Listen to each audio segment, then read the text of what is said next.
The day is the 31st of October, All Hallows Eve or Halloween. It also marks the release of Elite Dangerous Ascendancy, the latest update in Elite Dangerous with the revamp of Powerplay version 2 and the buy for arcs Mandalay. It'll also give players access to the Type 8 for in-game credits.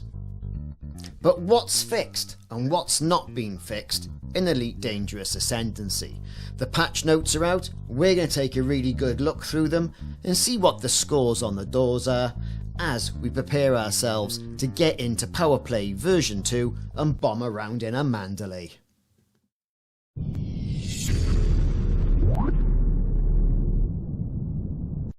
There are going to be many jewels in the Elite Dangerous Ascendancy update crown, one of which is going to be the Lakon Type-8. That came from the Lakon Type-8 update. That happened a couple of weeks ago, let's say a month or so ago. The Lakon Type-8 will move from being arcs only in the store for the standard version to be able to be bought in-game with in-game credits. That will then be replaced by the ability to buy for arcs in early access the Zorgon Peterson Mandalay. Now, like the two ships that came before it, the Python Mark II and the Type 8, which we've already mentioned, the Mandalay is going to be available in two formats. The standard version, with all standard modules as you'd get from a normal ship, and also then the Stellar version with a lovely ship kit and a lovely paint job as well, with some updated modules, should we say, some Class A modules, but not all Class A as well. See my video on that, on which Mandalay you really should buy, or what do you need to buy. For some of you, standard may be enough, or you may want to wish until another update cycle and just buy it for arcs. Completely up to you. Either way, the Mandalay is a fantastic looking ship, you can't deny that, and it's a nippy thing around space as well. The decision is indeed yours. Now, of course, next up is going to be Powerplay version 2, perhaps the defining element of the game, ships aside. It's all about Powerplay version 2 and the revamp that Powerplay version 2 has received in the game. Although Frontier have said on their live streams they are still going to be looking at Powerplay, listening to the community. We've got good old Nakato Kane as our new Powerplay protagonist, our new political figure which you can pledge your allegiance to, along with all the old favourites, but it does represent a completely new way of dealing with Powerplay and engaging the Elite Dangerous community around it. I'm not going to dwell too much on this point as well, because there'll be multiple Powerplay videos coming in the future, no doubt. How to do this, how to do that, what's the best way of pledging, who is the best person to pledge to, are they much of a muchness, all that sort of thing. But suffice to say, the Powerplay update is here.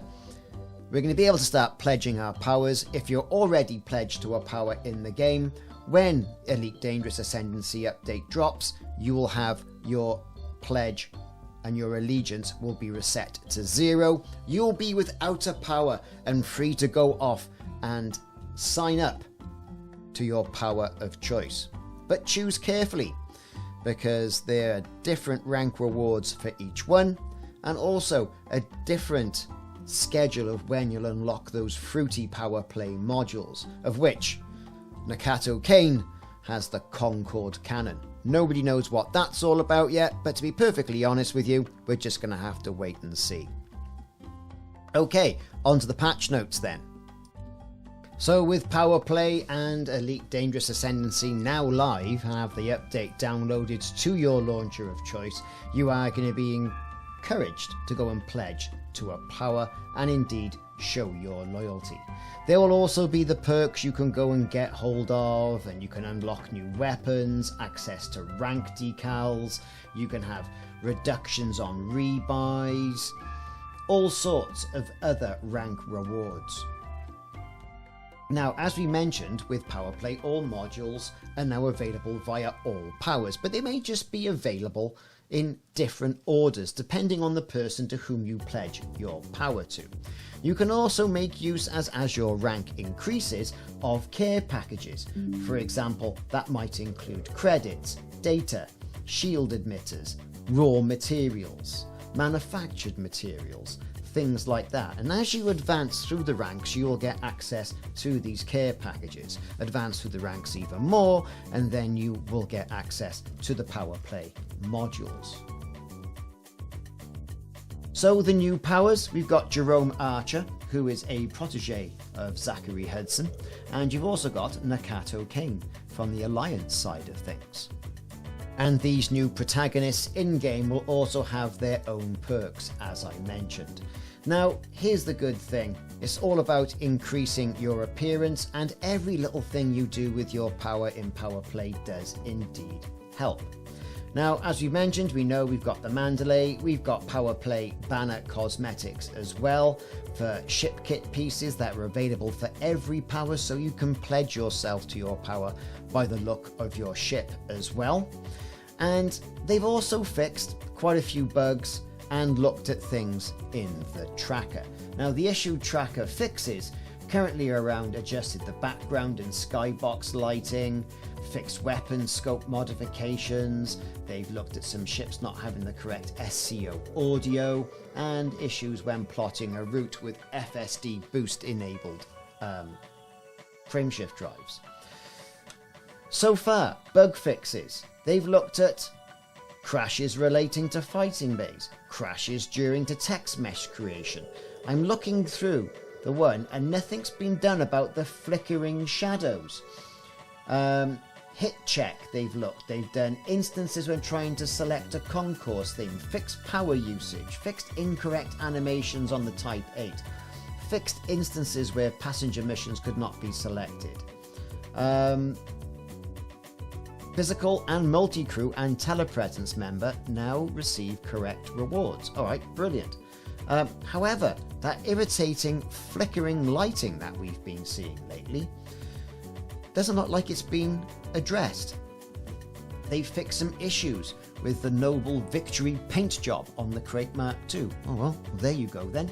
And also instances of assimilated relics getting teleported pushed up with a charge of getting stuck in the ceiling. Okay, good stuff. Either way, it's all about Ascendancy and it's all about the Mandalay. The notes and the issue trackers are few and far between. It's all been about the Powerplay functionality that you can currently have in-game. So, as patch notes go, we had these as the game released, and usually not before. The fixes have gone in. I think we'll probably see a few more fixes and tweaks from Frontier in regards to Powerplay over the next couple of weeks. Who knows? But to be sure, these are exciting times. Time to get on, Commanders, and update your game and pledge to your power. I've been Ricardo, thanks for watching. Like and subscribe if you haven't already done so, and I will see you later.